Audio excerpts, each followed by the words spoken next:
What's up guys, BucklingOne here and welcome to some Division on my channel. Today I'm going to be showing you how to farm the Lincoln Tunnel checkpoint mission for a lot of Phoenix credits as well as some really good purple loot.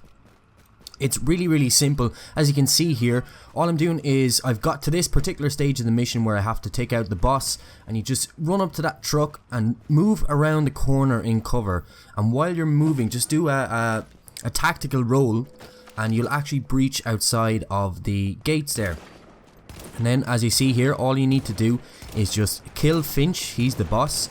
You can see I've already done it a number of times because of the purple loot drops there. So they're from, I think it was about maybe 2 or 3 previous attempts at doing this, so I have some loot there already. But all you need to do is kill Finch like that. He's quite easy to kill if you have some good weapons. And then just make sure you run back up to the gate. And once you're at the gate, just wait for yourself to die. You'll respawn right back down at the bottom near where Captain Benitez is. And rinse and repeat. It's that simple. Now there are a couple of things to be wary about here.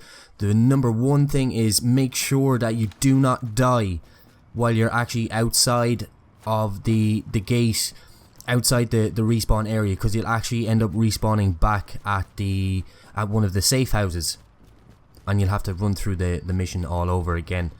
But it's very simple. You'll see here again, I get to the corner of the truck, I cover, I move around, and then I just do a quick jump and breach outside the gate. It really is that simple. Now you can also use the extended mobile cover as well and place it halfway between the facing part of the fence, and once you place it there you can actually take cover on that as well and then just actually walk through the gate, which is quite funny. But this is a really simple process. It is just rinse and repeat, and you can get an absolute ton of Phoenix credits as well as some really good loot.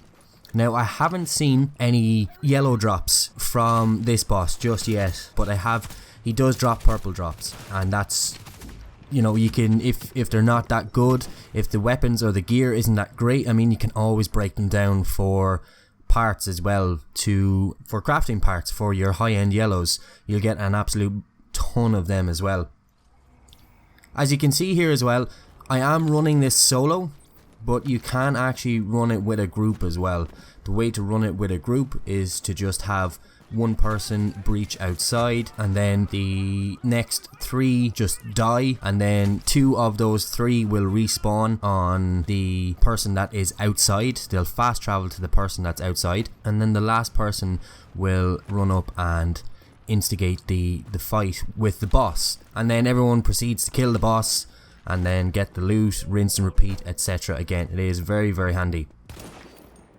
As well then, if you want to just collect the gear, I mean, you can't leave it collect, it will stay there, even though it only looks like there's just 2 piles of gear that's been dropped, or 2 piles of loot that's been dropped.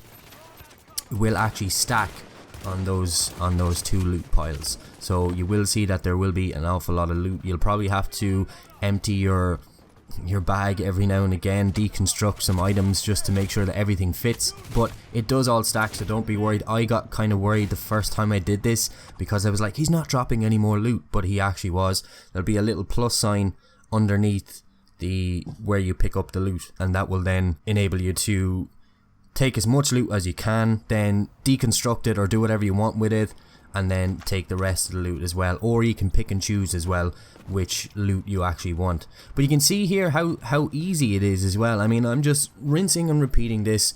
It literally takes a maximum of 1 minute to 2 minutes to actually run up and breach outside the gates and kill the boss. Now it can be quite tricky to get outside as well. You just need to make sure you time that roll pretty well. I mean, you don't have to be exactly on the button with it, but you have to time it well, or else you'll actually just end up hitting the gate. So this area here where you're taking cover behind the truck, it is very important again to make sure you don't actually die in this area, because if you die in this area, as I said, you will have to respawn back in the safe house. Now the loot will stay there, but you will have to run through the whole entire mission again.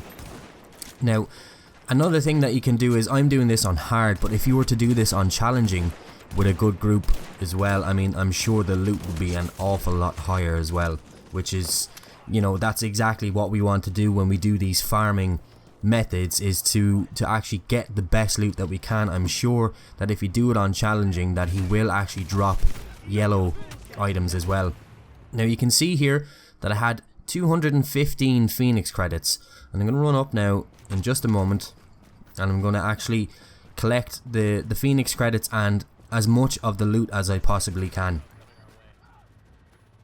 So 215 Phoenix credits. Now bear in mind that I've only been doing this for about maybe 5 minutes tops. I'll just pick up all the Phoenix credits that are there. You can see there's quite a lot of them already. I'm going to go back and try and get some of this loot as well. I think my bag was full. So I've only been doing this for about 5 minutes, and I'm going to see how many Phoenix credits that I get out of this once I actually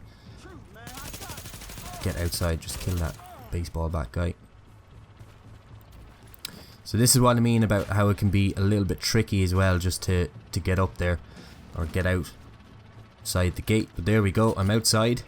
So again, 215 Phoenix credits, and for 5 minutes work I now have 228. So that's 13 Phoenix credits for about 5 minutes work. So if you do that constantly, say if you do that for an hour, let me just get my math straight here. So that's about 156 Phoenix credits per hour. Now bear in mind that the amount of Phoenix credits that's dropped varies each time you kill the boss as well. It can be 1, 2 or 3 is what I've seen so far. So I mean, you could get more, you might get slightly less as well, but I mean, it's still 156 Phoenix credits per hour is amazing. I mean, you'll probably spend that amount of time doing one of the dailies, especially if you're doing the challenge. If you're doing the challenging daily, you might spend maybe 45 minutes to an hour trying to complete it, and you'll only get 30 Phoenix credits out of that. So it is an excellent method to actually farm for Phoenix credits. And we all know that you can use Phoenix credits then to buy really good gear, either in the Dark Zone or with the special vendor in your base as well. But that's it from me, guys. I mean, it is such a simple way to farm for Phoenix credits and loot as well if you want to try and get some good loot. I would recommend, if you were to do this with a group, to do it on challenging. I did it by myself on hard, which is fine. But if you want more higher loot, I would recommend doing it on challenging with a group. But that's it from me, guys. Thank you so much for watching. My name is BucklingOne, and I'll see you in my next video.